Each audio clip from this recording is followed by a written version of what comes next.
சில பல வருஷங்களாகவே நான் சொன்னது ம். ஒரு 4, 5 வருஷமாவே ம்.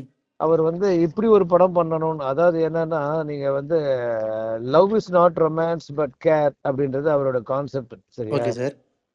ஸோ இதுல ஒரு படம் பண்ணணும்னா நிறைய வந்து இந்த ஸ்டாக்கிங் மர்டர்ஸ், ஆசிட் ஊத்துறது, வெட்டி குத்துறது, குத்துறதுன்னு இருக்கு இல்லையா? ம். ஸோ இதெல்லாம் இருக்கும்போது, அப்படிலாம் ஒரு படம் இருக்கும்போது நம்மளோட சோஷியல் ரெஸ்பான்சிபிலிட்டியோட ஒரு படம் ஸ்டாக்கிங் எல்லாம் இல்லாம ஒரு விமன் ரெஸ்பெக்ட் பண்ற மாதிரி ஒரு படம் பண்ணணும்னு ஆசைப்பட்டாரு. Okay sir. அது கோயின்சிடென்ட்லியும் சரி, திட்டமிட்டும் சரி அமைஞ்சது. ம். பட் அதுக்கப்புறம் வந்து அதுக்கு ஏற்ற மாதிரி அதை எக்ஸிக்யூட் பண்ணி கொடுத்த டைரக்டர், அதை அக்செப்ட் பண்ணிக்கிட்ட ப்ரொடக்ஷன் கம்பெனி, சரிங்களா? So okay. அதுக்கப்புறம் வந்து இதுக்கு வந்து கடினமா உழைச்ச டிஓபி, மற்ற டெக்னீஷியன்ஸ் எல்லாருமே காம்ப்ளிமெண்ட் பண்ணாங்க. ஒரு one mens idea.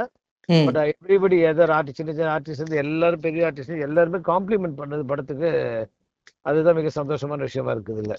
Super sir. So Ajith sir தான் இந்த படத்தினுடைய ஆரம்ப புள்ளி. மத்தவங்கலாம் அதுக்கப்புறம் தான் சேர்ந்திருக்காங்க இல்லையா? ஆமாம்மா, தமிழ்ல வந்து முதல் எழுத்து ஆ தானே. ஆமா சார். அது ஆ அஜித் ஆரம்பிக்கிறதால ஆதான் எங்களுக்கும்.